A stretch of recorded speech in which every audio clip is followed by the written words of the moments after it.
So, I just saw the new Knuckles TV show on Paramount Plus.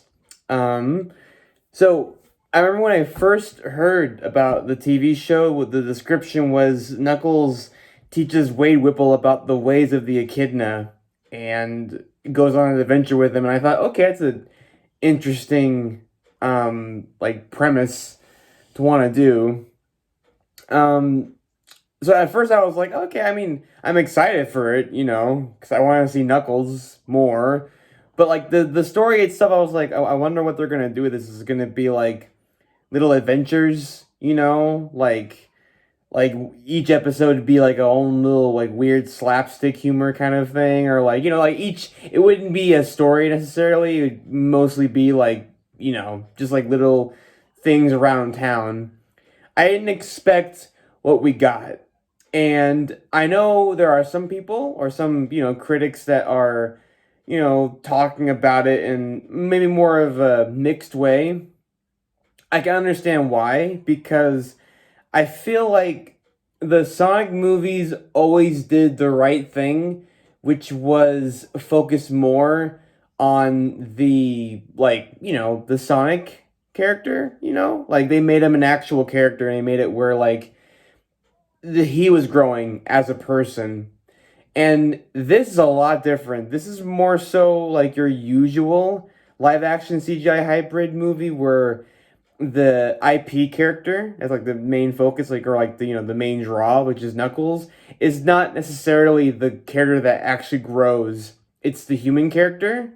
So that is definitely one of the bigger changes they've taken from the franchise. Because I used to always compliment the movies for just like Sonic is like the main focus and he's the one changing, he's the one growing, and I always thought that was very unique because a lot of times you have all these like CGI hybrids and you have like these weird stories of like these business people that meet these IP characters and they change for the better, like Yogi Bear or Smurfs or Alvin and the Chipmunks. Yogi Bear is more of just again more but the same, like like the main character changes but like the IP character stays the same, doesn't really change that much.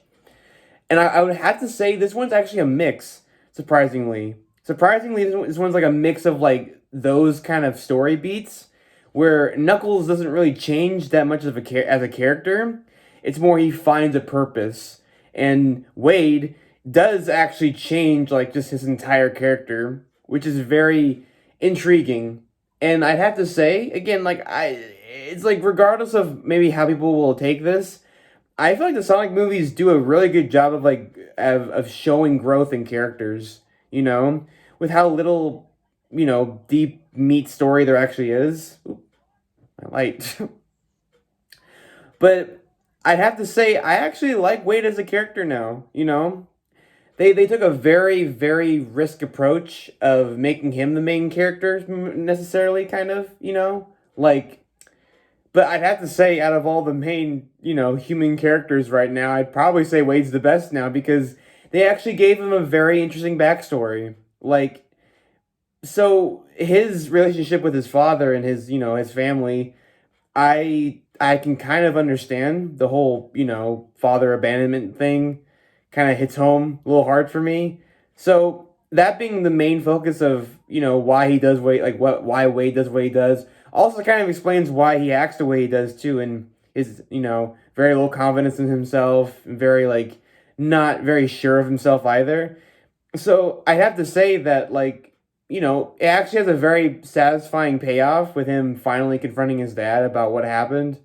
And it's like the typical like, oh, the dad's kind of a douchebag, but I really appreciate that they didn't make the dad like redeemable at the end. I actually like that they just kept him an asshole because you like to hate a douchebag like that, but and so most of the time it's Knuckles really staying true to who he is and not changing that inspires Wade to be a better person, and that's why I feel like even though I can agree that Knuckles does become more of a side character in his miniseries, I wouldn't necessarily say that as a horrible thing. Again, you have to think about it, like a lot of times these kind of projects have budgets like tight ones, tighter, schedules. So I can understand maybe why they started focusing more on Wade, because maybe they didn't have enough money for Idris Elba to act. They didn't have enough money for the animation. Who knows, right? There's a lot of factors. Or they just wanted to actually tell the story. Who knows? All I know is that with what they had to do, I don't think this was actually a bad story at all. I think, again, for a lot of people, I can understand why it wouldn't be as interesting, and they're probably like, just, where's Knuckles? Where's the, character that I came to watch? I didn't watch, so I didn't come here to watch Wade Bowl, But, if you can accept where the show's going, and you can accept how it's being structured, I'd have to say Wade's story of, being not very sure of himself, but being sure of himself and growing confidence and, finally pursuing what he loves without caring about what anyone has to tell him, about how you're a loser, you can't do this. Him finally just taking confidence, and feel like understanding this is who I am, this is what I want to do, and I don't care who tells me what, not even my own father. That kind of character growth in a 6 episode thing is very good for kids to see. And also, it's kind of something that everyone, even me, I'd like to see every now and then too. It's a very good character growth story. And the Knuckle stuff is pretty fun too. It's very brawler-esque. A lot of the fight stuff is involving him punching and everything. It's a very different style than Sonic's. And again, I really appreciate how they didn't just go full-on like Sonic clone kind of thing. Because Knuckles was never a Sonic clone. He's his own character. So I like how they kept that, ingrained in him. Like, he's just all about punching and acrobatics and hua hua like that, right? So a lot of the fight scenes are very fun to watch.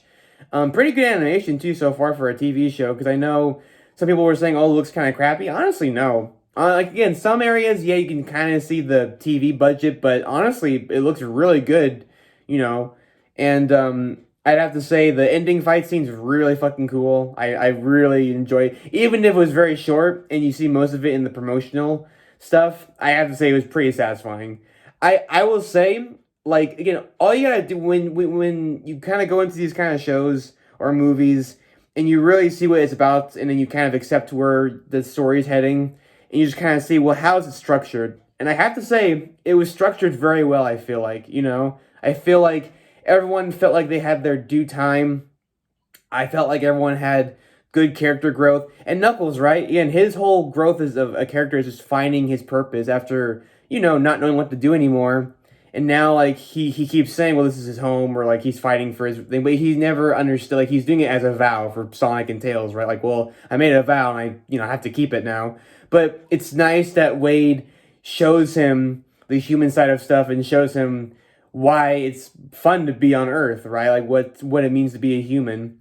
And so Knuckles kind of, grows in his emotions and, like, understands and attaches himself to this world now, and now he really wants to fight for it. So I feel like that also sets up good for the movie too, for the third one, right? Where, like, Knuckles really does feel like he wants to actually, like, help this home. And if I'm being very honest, I'd have to say that it's a lot more believable in some ways too than even Sonic's thing. Like, Sonic's was a whole different thing. He wanted a family. Knuckles wants a home, right? And I mean that means family. But I feel like Knuckles is, like, more, like, down to earth. Like, I just want a home to belong, because he lost his home.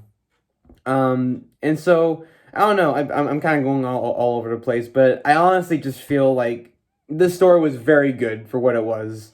It was very structured well, and it was funny. It did take a lot from the first movie in some ways, of, like, road trip, being on the run kind of thing. And I was kind of surprised almost how, like, by the books it was from the first movie. And in some ways, here's what I gotta say, it actually was in some ways better than the first movie and how it was structured. The first movie felt very, like, all over the place sometimes, a lot of plot holes. But, you love it because, it's the first Sonic movie. But this one, it felt like that, just but better, though, in terms of, like, story structure. And I keep saying structure because structure is very important to me. I feel like if you're structured well and the pace time's well and you can feel the passion behind the project, like, I don't really care what it is. That's why, it's great to make stuff like this. And you can tell everyone a part of it had a blast doing it. I will say the two minions, right? I don't know their names. I don't think they have the agent. They're really, I can't even remember their names, but they were fine. I like the girl, the guy. I definitely could have been a lot better if I'm being very honest. Out of all the new characters, he's probably the weakest one. Because, like, he's trying to be this tough guy, and it's just, just really does not. You can't feel it at all. I don't know why. I think it was Kid Cudi, actually. I don't know. But I just know that, like, he definitely was very weak. Definitely had some of the weakest lines, weakest, like, scenes, honestly.